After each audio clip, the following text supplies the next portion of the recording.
Hi, good afternoon. This is the second podcast that we've got for Game of Thrones after the success we had on the first one, and which we found very enjoyable. Today you have your host Shah Mahmood. Beside me you have Dan Dixon. Hello. And we also have a person that was at the bottom. We said a lot of things that basically insulted this person, and he's not happy, so he's here today. That's John Udison. Hi, John. It's a nice intro, but I'd like to call myself manager of the moment. So, yes, I'm here. Yeah, one game week wonder. And then also in the back, somewhere lurking, is we've got a special guest. That's Richard O'Kane. He's just here for the laughter, and just in case if John and Dan get into a fight, Rock can just jump in and get involved as well. Always. So next game we have Ed versus Greg. It was an amazing display by the Flying Pigs. They just dominated. Ed just keeps coming back with those wins here and there, just to keep him somewhat in the middle, not really noticed by anyone in the top half or the bottom half. He's just cruising along, getting the odd victories. And he's got this new style, or he's got this style of play, of formation that's different to everyone else. He runs a 5-3-2, which is the only one in this league to do.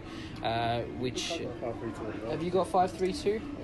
Oh, interesting. An interesting formation, reliance on your defenders to come through. In Ed's case, he really did do well. Rudiger got him 6 points. Mustafi amazingly well, got that goal. Even though letting in 2 goals, he still got enough. And Luke Shaw as well, getting 5 points. Didn't do so well with Gomez, but I'm sure they'll just come back again, Liverpool, for the next game.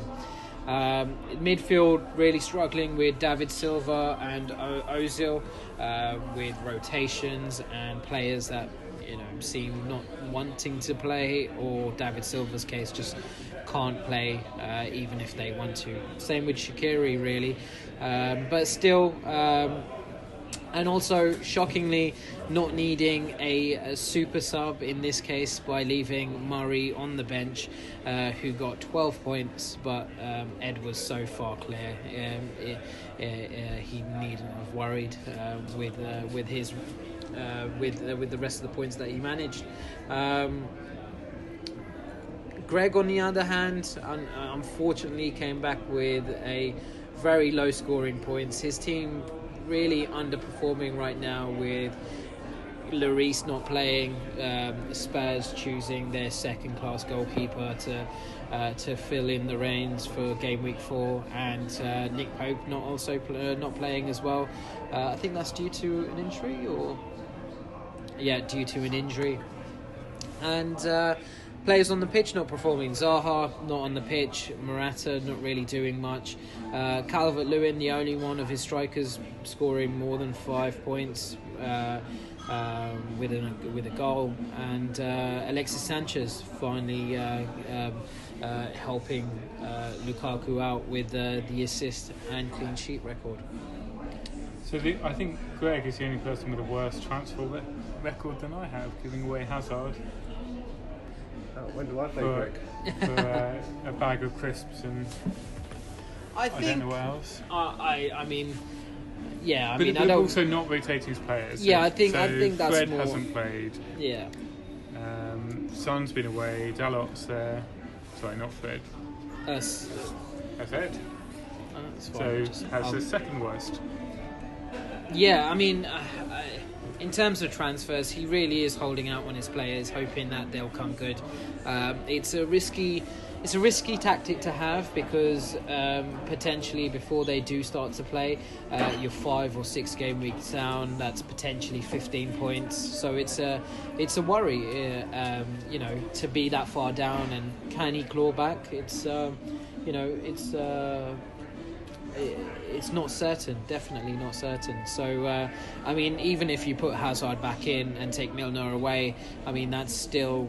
You don't need to defend it. No, you need to defend your deal. Well, it's still 7 points, right? So 7 points, Greg got 24. But He would also only got looking at 31. Bailey, who hasn't played consistently. Yeah. Alderweireld hasn't been a regular for the first team. Coleman hasn't done a great deal.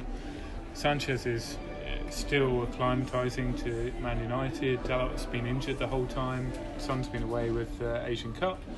You know, there's a lot of room for improvement there. Yeah. And John- I'd say that as someone below him in the league.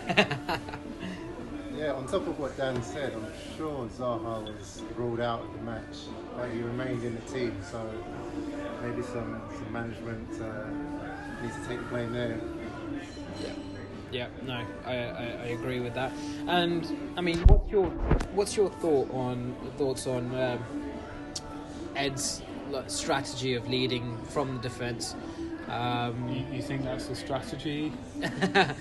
I mean, possibly. I mean, I don't see him going out and trying to push Mesut Ozil or David Silva or Shaqiri on other players.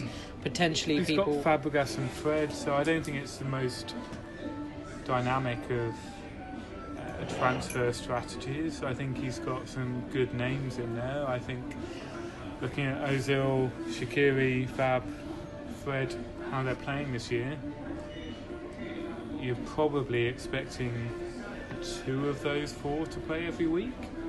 Yep. If that. Yeah. It is interesting that, I mean, you have Shaqiri that's barely played this game week, and he still puts him straight into the main team, and not putting Murray, someone that's consistently played. Shaqiri's played 27 minutes all season, which is not enough, and you're still putting him in as your your main team fixture. And Benteke above Murray as well. Which is Benteke massively shorn of confidence. Yeah, very true as well. I mean, there's room for adjustment. I feel like Ed is relying on his defence. I mean, he does have Hennessy there. Rudiger is a great option, or great defender who's going to get clean sheets, a lot of clean sheets under this Sarri routine, and Mustafi as well. So yeah, interesting. I think Ed's doing a great job, and he doesn't need to change much. He beat me. I think that his team's doing okay. So Ed, if you're listening, just keep the team as it is. Don't make any changes. I feel like there's some insider. It should be fine. It's the opposite of a pep talk. Exactly the opposite of pep talk. Just keep playing the way you are. I feel like I could beat you with the current team you've got. But I mean, he's doing well. He's got some. Looking that he's only made 3 transactions the whole time. Yeah, very interesting, and all free trades as well. So like nothing, no manager to manager transfer. I mean, you really need to get busy on this transfer to really push forward on your team. So he brought in Shaw, which was a good move. Yeah. I think during the draft, no one expected him to be playing a great deal, so he snapped him up pretty quickly. He's also brought in Fred and Benteke, which the less said about the better.